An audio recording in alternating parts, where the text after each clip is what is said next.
Bonjour à tous, j'espère que vous allez bien. On se retrouve pour une nouvelle vidéo.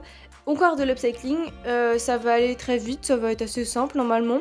Là, la différence, c'est que je vais vous montrer quelque chose qu'on a déjà un petit peu fait.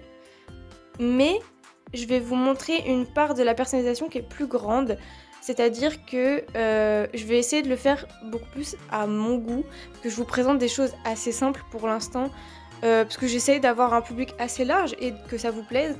Mais là, j'ai envie de faire quelque chose qui me plaît plus. Donc, ça sera plus personnalisé. Parce que ça se voit pas, mais parce que là, je suis habillée vraiment basique. Mais j'aime bien les choses comme je vous avais montré de toute façon un peu mon dressing, mais j'aime bien les choses un peu compliquées.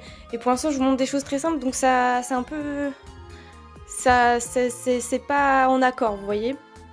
Donc là, on va faire un petit peu un truc compliqué. Peut-être que ça va être totalement moche, comme d'habitude, j'en sais rien parce que là, je vous filme ça avant de commencer de la couture parce que je peux pas vraiment tricher pendant le montage. Voilà. Deux choses. Du coup, là, vous voyez enfin ma coupe parce que la dernière fois, j'avais caché un peu tout. Mais voilà, vous voyez bien qu'on m'a bien raté. Je vais vous mettre l'inspiration que j'avais montrée à la coiffeuse ici. Voilà, vous voyez très bien qu'il n'y a aucun rapport. C'est un peu foutu de moi. Mais bon, et aussi, merci beaucoup pour l'accueil que vous avez fait sur le livre de mes 20 ans. Si vous l'avez pas encore vu, je vous incite à aller voir cette vidéo. Elle est un petit peu différente des autres, mais justement, c'est ça qui est cool. Je vous propose un petit truc qui change, voilà. C'était tout, on peut commencer.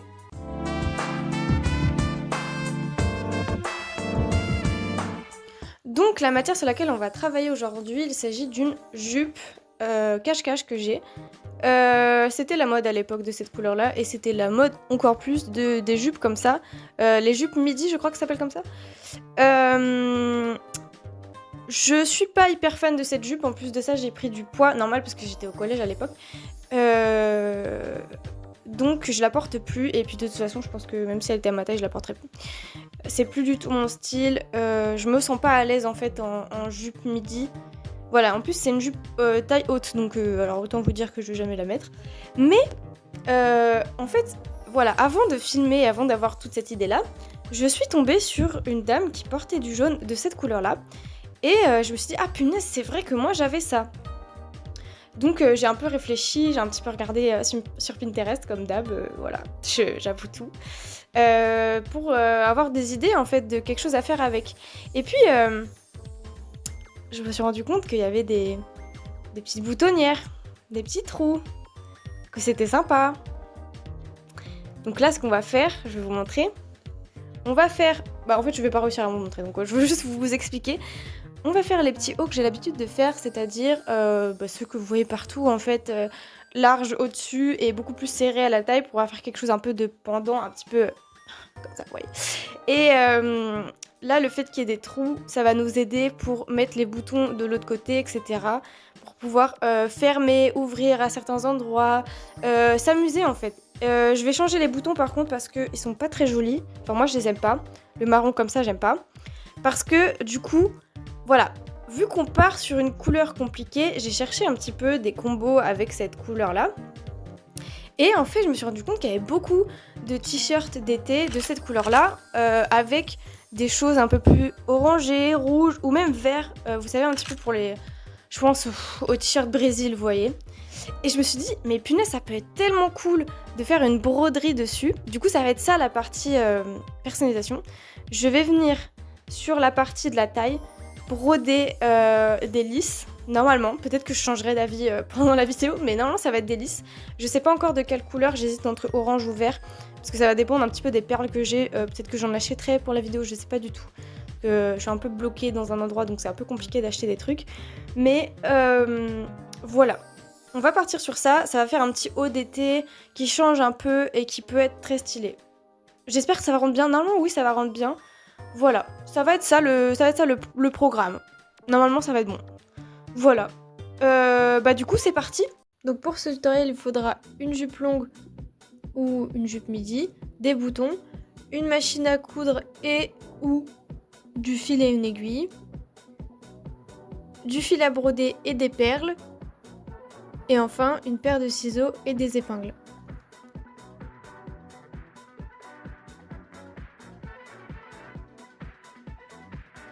Donc la première étape, ça va être d'enlever toutes les petites coutures qui sont faites pour que ça soit bien cintré au niveau de la taille, parce que moi c'est une jupe taille haute, donc forcément c'est un peu cintré. Voilà, donc je vais venir tout découdre, même les petits passants, comme ça on aura un beau rectangle.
Donc une fois que vous avez décousu et que vous avez repassé le tissu, vous allez venir le plier en deux et ensuite mettre un débardeur par-dessus pour avoir vos bonnes mesures. Après je vais venir tracer mes mesures et pour faire les manches, j'ai pris en compte la couture qui existait déjà parce que du coup c'est plus simple pour faire des manches à peu près égales. Bon, après vous pouvez utiliser un mètre ruban pour que ça soit vraiment égal parce que du coup pour le coup il y a un des côtés qui sera plus court, mais ça je vais en reparler, vous allez voir on va arranger ça, mais voilà. Et après je vais venir couper et mettre des épingles et après on n'aura plus qu'à coudre pour avoir notre base.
Bon, maintenant que la base est cousue, d'ailleurs j'ai cousu des deux côtés et que j'ai bien fait deux coutures, j'ai fait des ourlets à l'intérieur pour éviter que le tissu s'effrite totalement parce que moi c'est de la viscose, donc ça fait que s'effriter, c'est horrible et en fait pour le moment ça va aller, mais il y a un moment dans le temps où du coup ma couture va totalement s'enlever parce que le tissu va s'effilocher constamment. Donc du coup j'ai fait des ourlets et j'ai bien fait gaffe à mettre le bord à l'intérieur. Et après, voilà, donc j'ai cousu sur toutes les parties un peu sensibles. Voilà, pour que la couture et le t-shirt restent toujours impeccables au fur et à mesure du temps.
Et du coup, je viens terminer en faisant le bas pour replier.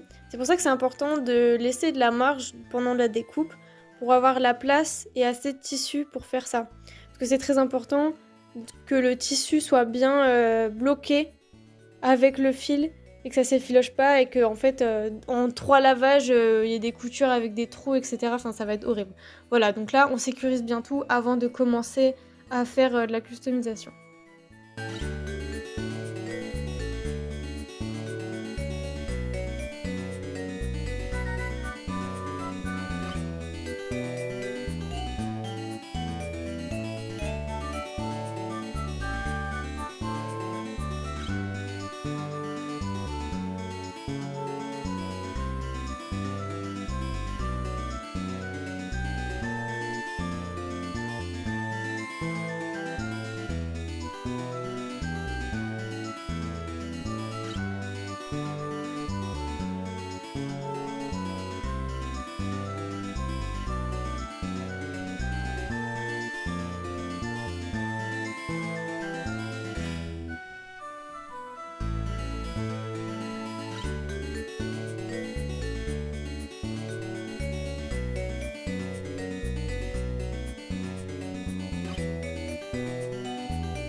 Donc voici notre base. J'ai remarqué que là, cette manche-là est différente que celle-ci. Moi, ça me dérange pas, mais en fait, pour vous expliquer, c'est que vu que c'était pas un rectangle parfait, forcément, là, c'était le côté de la fin de la jupe, donc il y avait beaucoup plus d'espace.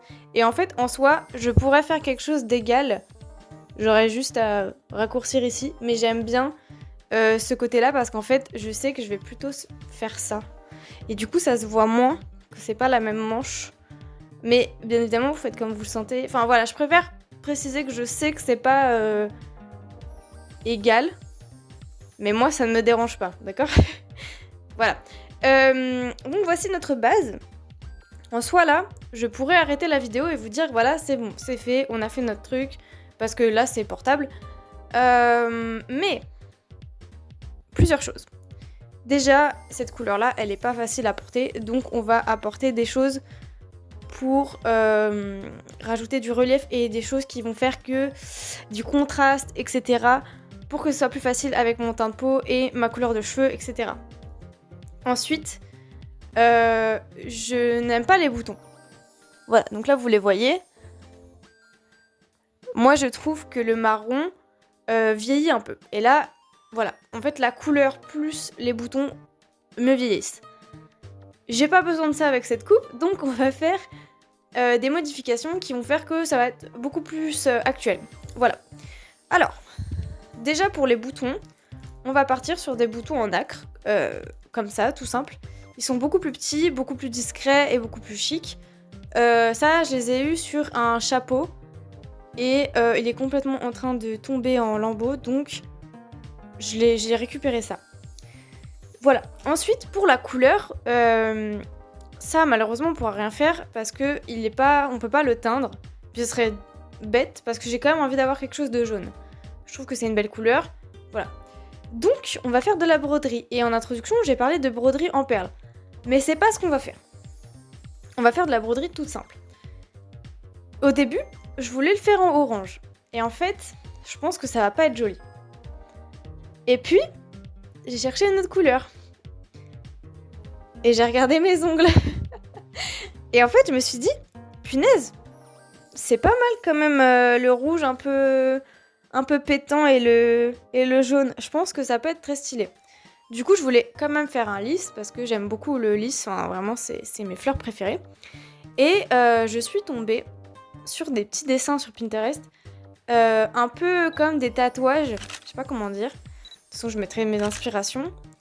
Et en fait, je me suis dit, ah mais punaise, mais ça en rouge, ici là, vous voyez qui monte, ça peut être vraiment très très cool. Genre une grosse fleur ici, avec plein de petits trucs qui partent partout, et peut-être faire un détail ici, ça peut être très très cool.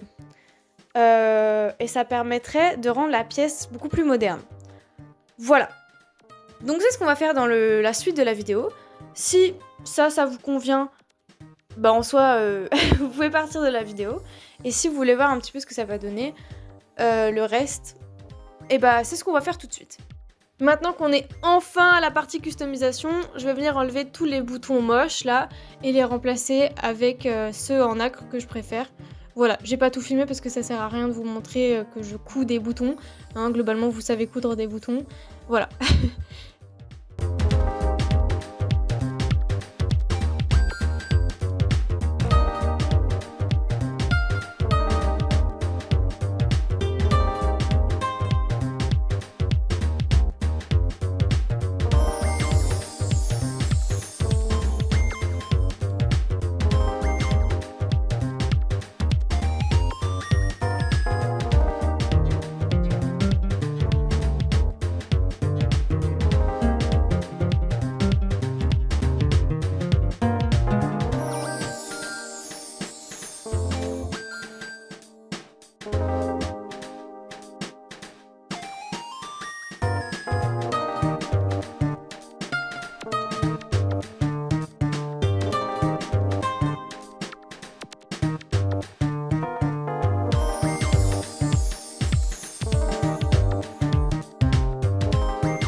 Bien, maintenant on est à l'étape un peu plus fun de tout ce qui est broderie, donc je vais d'abord dessiner ma broderie.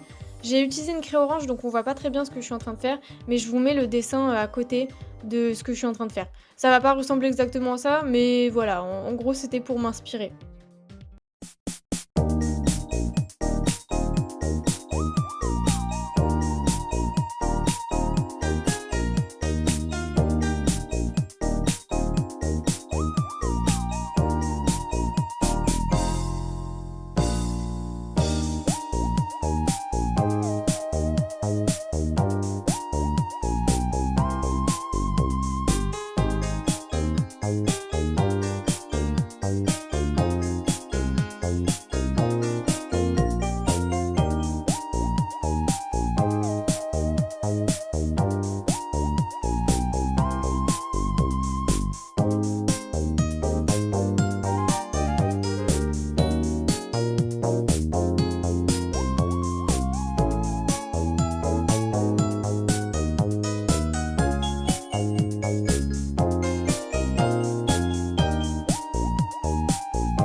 Voilà, et après, j'ai plus qu'à broder. Je vous montre quelques étapes. J'ai un peu beaucoup accéléré, j'ai enlevé des parties parce que là, globalement, c'est une partie super longue.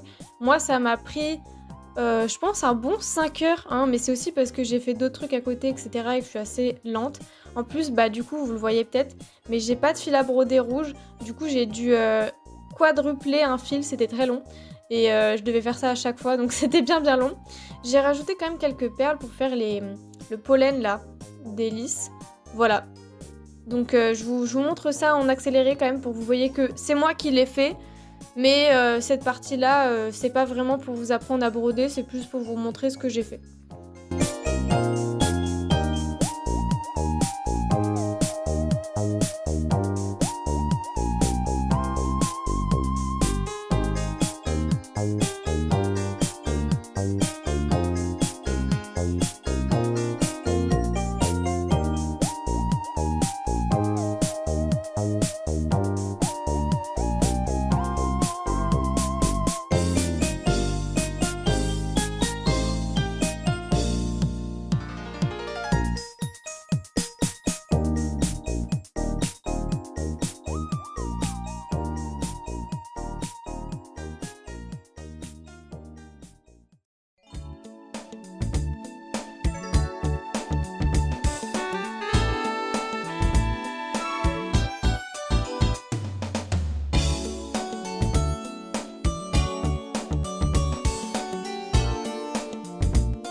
Et en dernière étape, je vais rajouter 2 boutonnières, donc ça c'est un peu long. Et en fait, de base, je voulais le faire à la machine et j'avais fait des essais sur des chutes. Et ça avait détruit le tissu. J'ai pas réussi au bout de 2 essais, je me suis dit c'est pas possible, je vais le faire à la main parce qu'il était déjà un peu tard. Donc voilà, je vais vous montrer comment je l'ai fait à la main. Et au final, c'est pas si mal, franchement. Donc du coup, j'ai coupé la bonne largeur, la bonne longueur hein, de bouton. Et après, j'ai pris un fil à broder et je vais venir broder tout le contour de mon bouton, enfin de ma boutonnière. Je vous mets une photo parce qu'on voit pas très bien sur la vidéo, je m'en suis rendu compte qu'après, du résultat final, comme ça, vous voyez ce que ça donne globalement. Mais voilà, en gros, j'ai fait ça à la main. C'est pas si long que ça, hein. Je pense que ça a dû me prendre moins de 30 minutes pour les deux. Mais bon, peut-être plus, je sais plus du tout. Mais en tout cas, ça m'a pas duré 2 heures, quoi.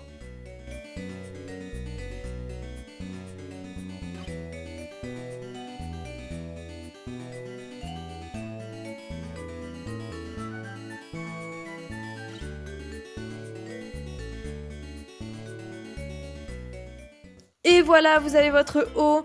Donc là, bien évidemment, c'est le mien, mais je suis sûre que le vôtre rend super bien.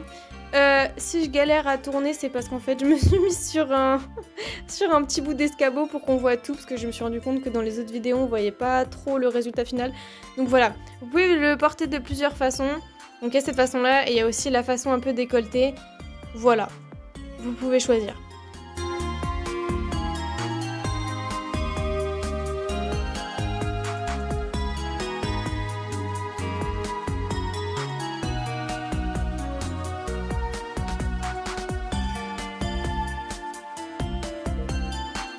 C'est donc la fin de cette vidéo, j'espère qu'elle vous aura plu. Moi je suis trop contente honnêtement du résultat final, je pensais pas du tout que ça allait donner ça. J'ai fait ça en 2 jours, voilà. Donc la base a été très simple à faire, vous avez vu, c'est assez simple. Et puis j'ai déjà fait un petit peu des vidéos qui ressemblaient à ça, donc globalement à force vous devez connaître. Ce qui a été plus long bien évidemment c'est de faire toute la broderie. J'ai pas filmé tous les steps parce que en fait broder c'est... Enfin une fois que vous avez compris, vous faites juste votre dessin et puis voilà.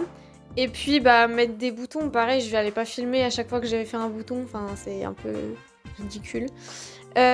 Donc ça a pris un peu de temps et ça rend super bien en fait. Je pensais pas du tout que ça allait donner ça parce que moi je suis très optimiste et je pense avec du recul que ça rend même mieux que ce que j'imaginais. Parce qu'au début je vous disais que je voulais faire des perles, que je voulais que ce soit orange. En fait le mixte rouge et jaune rend trop bien. Bon là ça fait un peu Blanche-Neige avec ma coupe mais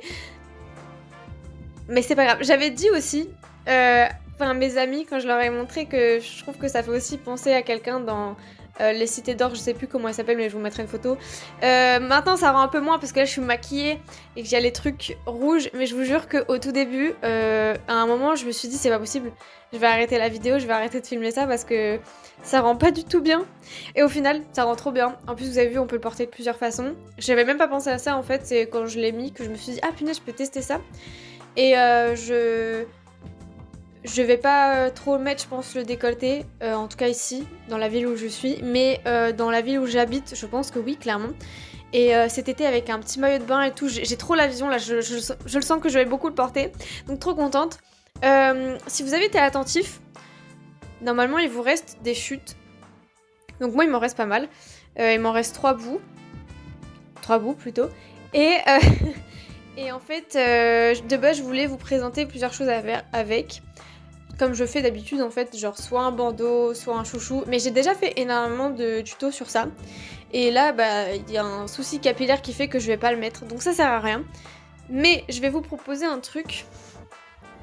C'est-à-dire que moi, j'avais pensé de base à faire, vous voyez, une sorte de mini jupette, de petit établi qu'on met là, ici.